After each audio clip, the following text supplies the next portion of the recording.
Now, I wasn't representing the Obama campaign in anything I said yesterday about John McCain. Those are comments I've said for some weeks now. They've been repeated many times. I think I once previously on your show, perhaps. But I have said them on many occasions, and I think it's an important point that we understand that this is an issue about the qualifications to be president. National security is going to be a very important element of this campaign, and people are going to be asking who can best protect America.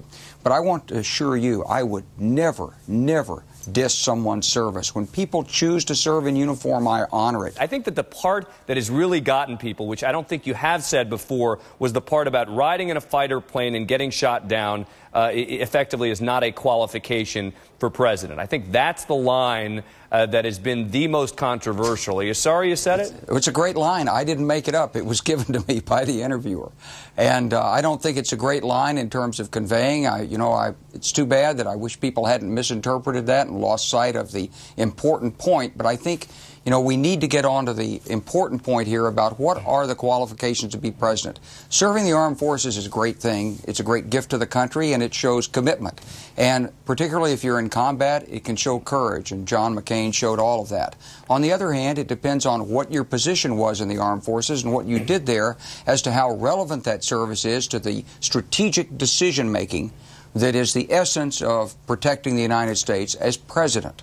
And that was the point I was making. Does it show anything, though, about John McCain's character, that he had the opportunity to leave and he didn't, that he gave of himself for his country and refused to go home when he had an opportunity? Well, I honor John McCain's character. As I said in the show, he's been one of my heroes for a long time.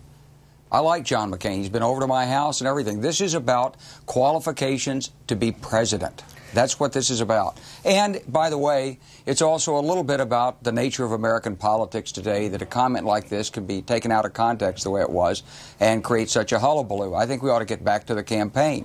But I want to make clear where I stand on honoring men and women, and I don't care what their politics are, honoring men and women who serve our country.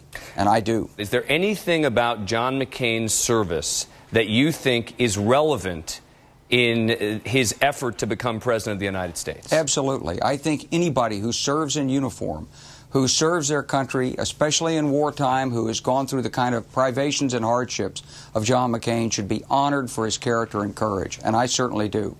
But you say honored for their character and courage, and yet when I'm asking you specifically about do you think that it's relevant in his effort to become president, yes or no? Do you think that that is a qualification that gives John McCain an edge on that particular issue? I think people look for character and courage in their presidents, but I don't think you have to have been at war to show character and courage. Are you sorry you made the comments you did? Well, Dan, I'm not backing away from anything I said. I think there's a very important issue here, that this is an election that's going to be about change in America, but one of the critical aspects will be who can best protect America.